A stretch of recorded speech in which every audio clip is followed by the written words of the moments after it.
पाठ को पढ़ने से पहले हम लोग लेखक परिचय के विषय में पढ़ेंगे।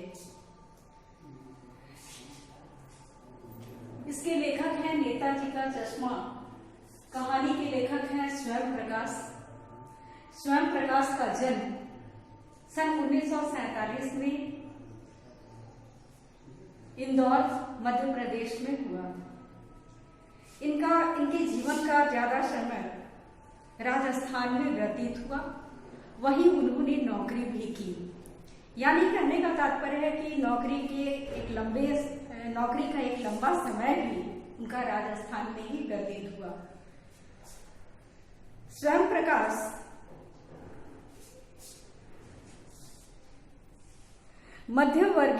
स्वयं प्रकाश की रचनाओं में मध्य वर्गीय लोगों का प्रायः वर्णन रहता है और इनकी कहानियां अत्यंत रोचक किस्सा गोई शैली में है।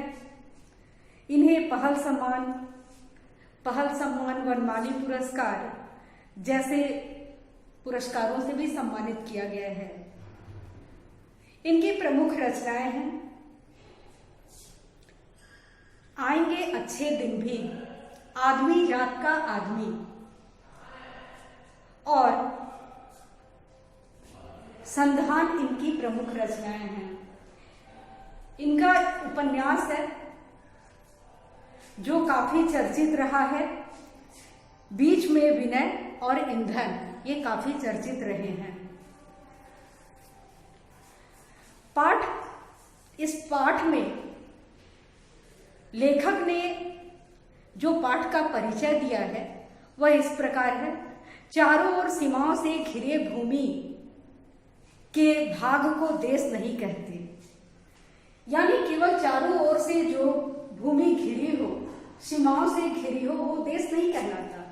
देश बनता है लोगों से, पेड़ पौधों से, पक्षियों से, पशुओं से। इसमें निस्वार्थ प्रेम यानी अपने देश से निस्वार्थ प्रेम करना तथा इनके विकास के लिए प्रयत्नशील रहना ही देशभक्ति है। लोग अपनी देशभक्ति तरह तरह से प्रकट करते हैं। नेताजी का चश्मा कहानी कैप्टन चश्मे वाले के माध्यम से उन सभी देशभक्तों के योगदान को रेखांकित करती है जो अपने देश को समृद्ध तथा उनकी रक्षा में अपने अपने तरीके से योगदान देते हैं। इस योगदान को ही नहीं, इस योगदान को केवल बड़े ही नहीं बल्कि बच्चे जो हैं वह भी योगदान देकर अपनी देशभक्ति को प्रकट करते हैं। इस कहानी में नेताजी का चश्मा जो कहानी है, इस कहानी के 3 प्रमुख पात्र हैं। एक हवलदार साहब, दूसरा पात्र पानवाला और तीसरा पात्र है कैप्टन चश्मे वाला।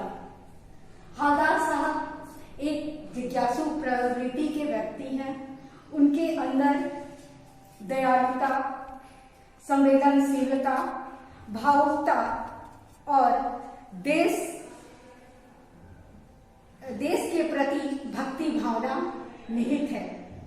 तथा पान वाला जो है वह एक काले रंग का व्यक्ति है। वह अत्यंत शरीर से मोटा है, बातूनी और खुशमिजाज स्वभाव का भी है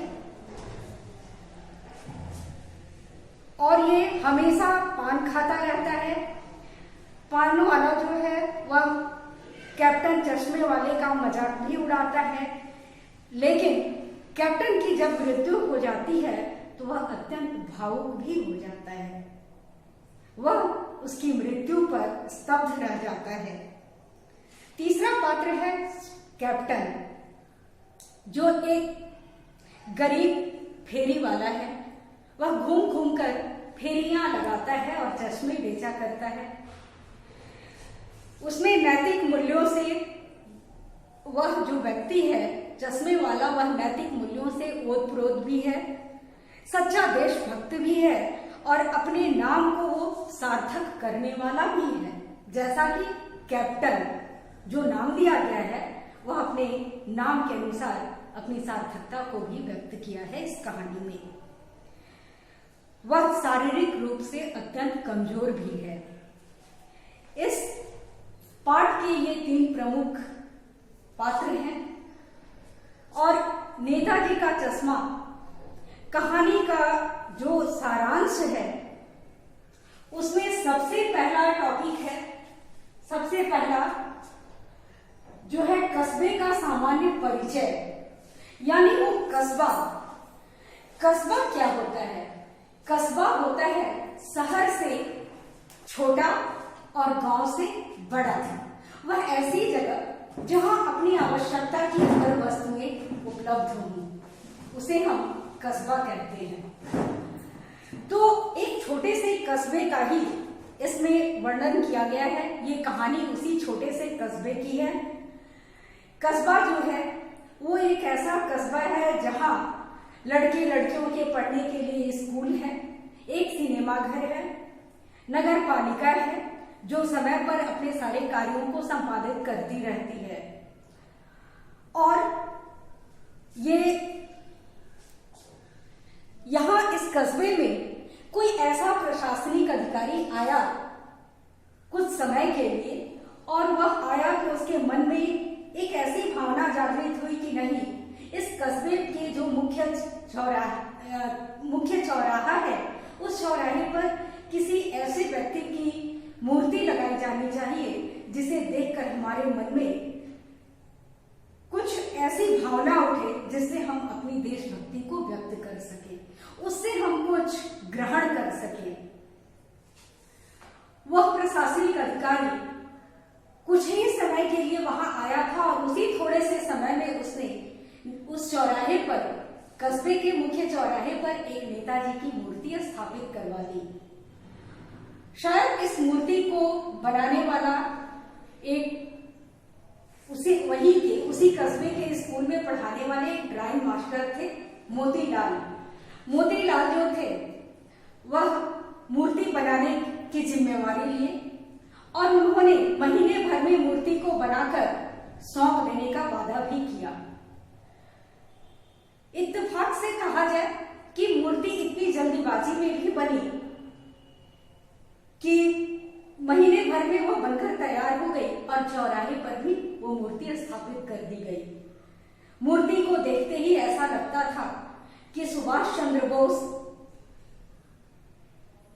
मानो कह रहे हो दिल्ली चलो तो मुझे खून दो, मैं तुम्हें आजादी दूंगा, जैसे नारे, उनके दिए हुए नारे उस ओर संकेत करने लगते थे। लोगों के अंदर एक ऐसी देशभक्ति की भावना भर देते थे जैसे वह देश के लिए मर मिटे। यहाँ सुभाष चंद्र बोस जो थे उनकी मूर्ति तो बन गई थी, स्थापित भी हो गई थी, लेकिन मूर्ति में एक थोड़ी सी कमी रह गई थी। मूर्ति का अधूरापन। जो दूसरा जो टॉपिक है वो मूर्ति का अधूरापन, यानी मूर्ति तो बन गई लेकिन मूर्ति में कुछ चीजें अधूरी रह गई जो देखते ही मन को कुछ व्यथित कर देती थी। नेताजी देखने में अत्यंत सुंदर, कमसीन लग रहे थे और लेकिन मूर्ति पर उनकी आंखों, मूर्ति में जो दर्शाया गया था उनकी आंखों पर चश्मा नहीं था। बिना चश्मे के नेताजी की मूर्ति अधूरी लगती थी। और यही चीज हवलदार साहब को उस कस्बे से गुजरते हुए खटकती थी कि हर चीज थी लेकिन नेताजी की आंखों पर वो चश्मा नहीं था। लेकिन हर हवलदार साहब का कौतुक, तीसरा है मुख्य बिंदु। तो इसमें हवलदार साहब को हम लोग इस कहानी में पढ़ेंगे कि हवलदार साहब को हर 15 दिन पर अपने कार्य के सिलसिले में वहां से उस कस्बे से गुजरना होता था। जब हवलदार साहब पहली बार उस कस्बे में गए, चौराहे पर स्थापित मूर्ति की तरफ जब उनकी नजर गई तो वो देखकर अवाक रह गए कि अरे मूर्ति तो है नहीं, लेकिन मूर्ति पर जो चश्मा है वो वास्तविक है। अब उनके मन में उस चश्मे को लेकर तरह तरह की बातें उत्पन्न होने लगी कि आखिर इस वास्तविक चश्मे के पीछे कौन सा रहस्य है। अब उनके मन में तरह तरह के प्रश्न उठने लगे कि आखिर ये वास्तविक चश्मा क्यों लगाया गया है।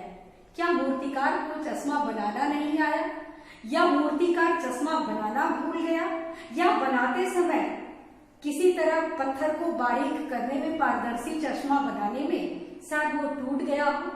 तरह तरह की बातें उनके मन में उत्पन्न होने लगी। जब वो लेखक लिखे हैं इस कहानी में कि हालदार साहब हर 15 दिन पर जाते थे उस कस्बे से, तो देखते थे कि हर बार मूर्ति पर लगा जो चश्मा था वो हमेशा बदला हुआ दिखाई देता। कभी गोल चश्मा दिखता तो कभी चौकोर चश्मा दिखता, कभी मोटे फ्रेम वाला तो कभी पतले फ्रेम वाला। तो ये देखकर वो सोचने लगे कि आखिर इस मूर्ति पर चश्मा बदलता कौन है। अरे मूर्ति कपड़े नहीं बदल सकती, लेकिन चश्मा तो बदल ही सकती है।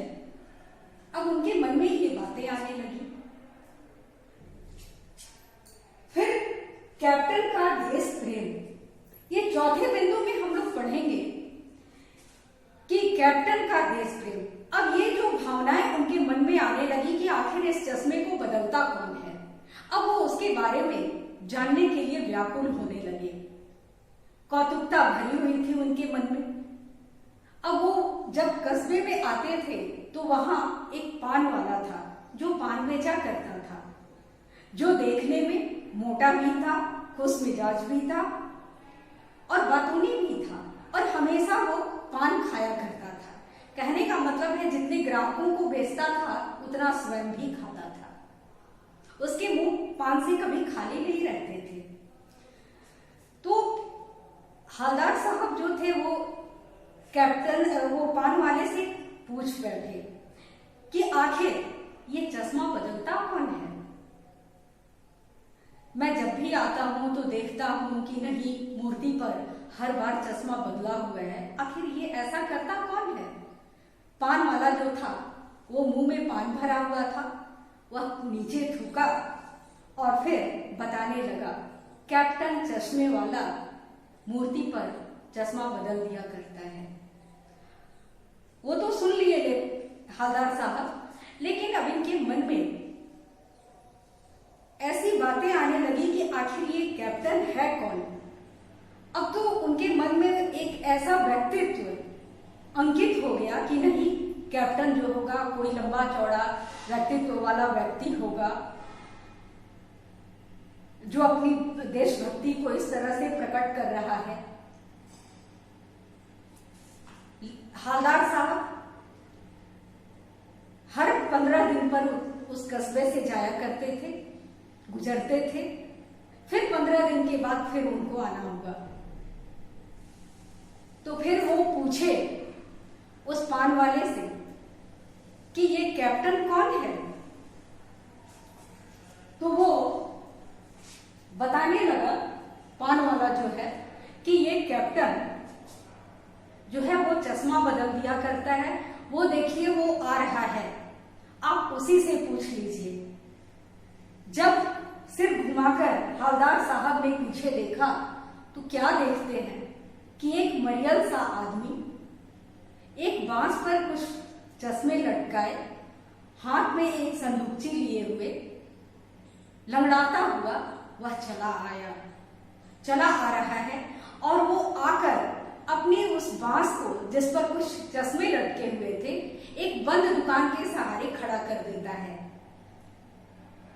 हालदार साहब उस कैप्टन को देखकर, जो अब तक इनके मन में जो उसके प्रति जो एक व्यक्तित्व अंकित था, वो ठीक उसके विपरीत वो देखे कि जैसा मैंने सोच रखा था ये मेरी सोच के बिल्कुल विपरीत है।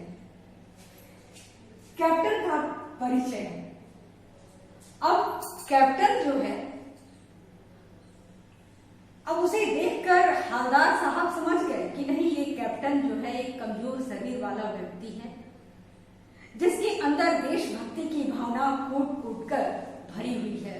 उसके रग रग में एक देशभक्ति की भावना प्रवाहित हो रही है और अपने नाम के अनुसार वो अपने इस कार्य को करके नेताजी की मूर्ति पर चश्मे पहनाना, किसी ग्राहक के आ जाने पर वैसे ही चश्मे की मांग करना, तो वो चश्मे मूर्ति पर से उतारकर उस चश्मे को दे देना और उसकी जगह दूसरे चश्मे पहना देना, मूर्ति से क्षमा मांगते हुए, ये उसकी देशभक्ति को प्रकट करता है। हवलदार साहब जो हैं वो उस कैप्टन को देखकर उसकी भावनाओं के विषय में सोचने लगते हैं कि ये व्यक्ति जो है किस तरह से अपनी देशभक्ति प्रकट कर रहा है। वो पान वाले से पूछते हैं कि आखिर ये कैप्टन कौन है, तो वो कह रहा है, पान वाला जो है उसका मजाक उड़ाते हुए कहता है। जब वो पूछते हैं हवलदार साहब कि क्या ये कैप्टन जो है कोई फौजी है, कोई बहुत बड़ा देशभक्त है, आखिर ये कौन है कैप्टन, तो वो कहता है हंसते हुए कि साहब वो फौजी नहीं है, वो एक लंगड़ा है। अरे लंगड़ा क्या जाएगा फौज में, पागल है पागल, ऐसा कहकर वो कहता है। लेखक को पान वाले के विषय में, लेखक को पान वाले के द्वारा कैप्टन के विषय में ऐसा कहा जाना उनको काफी व्यथित करता है। वो सोचते हैं क्या होगा उस कौम का जो जवानी जिंदगी, वो बार बार सोचते हैं कि क्या होगा उस कौम का जो अपने देश की खातिर घर गृहस्थी जवानी जिंदगी सब कुछ त्याग देने वालों पर हंसती है और अपने लिए बिकने के मौके ढूंढती है।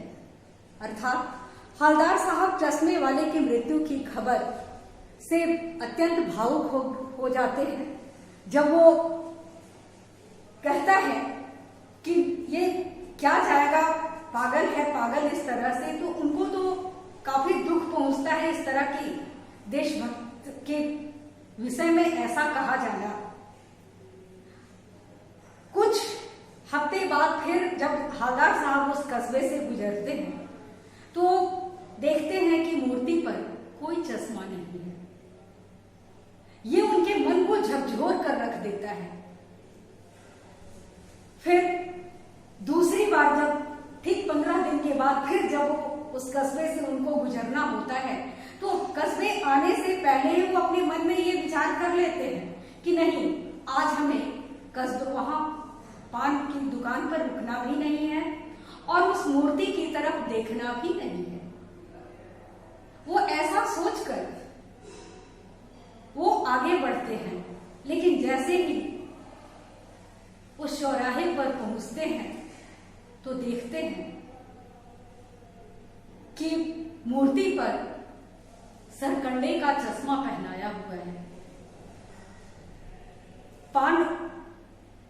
पान वाले उनको पहले भी बता चुका था कि अब वो कैप्टन जो है चश्मे वाला नहीं रहा, इसलिए मूर्ति पर किसी ने चश्मा नहीं पहनाया। लेकिन जब उन्होंने देखा कि नहीं, मूर्ति पर चश्मा पहना हो, सरकंडे का चश्मा पहनाया हुआ है, तो देखकर तुरंत गाड़ी अपने ड्राइवर को चिल्लाकर बोले, रोको। ड्राइवर ने गाड़ी रोकी और अभी गाड़ी पूरी तरह से रुकी भी नहीं थी, तब तक वो गाड़ी से कूद पड़े और जाकर उस मूर्ति के सामने सावधान की मुद्रा में जाकर खड़े हो गए और सोचने लगे कि वाह, इसे कहते हैं देशभक्ति। पहले तो मास्टर मोतीलाल ने उस मूर्ति पर चश्मा बनाना भूल गया, फिर कुछ समय पश्चात कैप्टन जो था, जो मूर्ति पर चश्मे बदला करता था, वह भी अब इस दुनिया में नहीं रहा। लेकिन आखिर सरकंडे का चश्मा पहनाया कौन? निश्चय ही ये बच्चों के द्वारा ये सरकंडे का चश्मा पहनाया गया है। वो अंदर से उस सरकंडे के चश्मे को देखकर भावुक हो गए और मन में सोचने लगे कि हमारे देश में बड़े ही नहीं, बच्चों के हृदय में भी देशभक्ति की भावना प्रवाहित हो रही है। और इस प्रकार ये नेताजी का चश्मा जो है ये देशभक्ति को प्रकट करता है। कोई जरूरी नहीं कि हम देश की सीमाओं पर ही जाकर अपनी देशभक्ति को प्रकट कर सकते हैं। जो जहां है, देश के तमाम नागरिक जो जहां हैं, वो वहीं से अपने अपने तरह से, अपने अपने तरीके से वो देशभक्ति को प्रकट कर रहे हैं। धन्यवाद।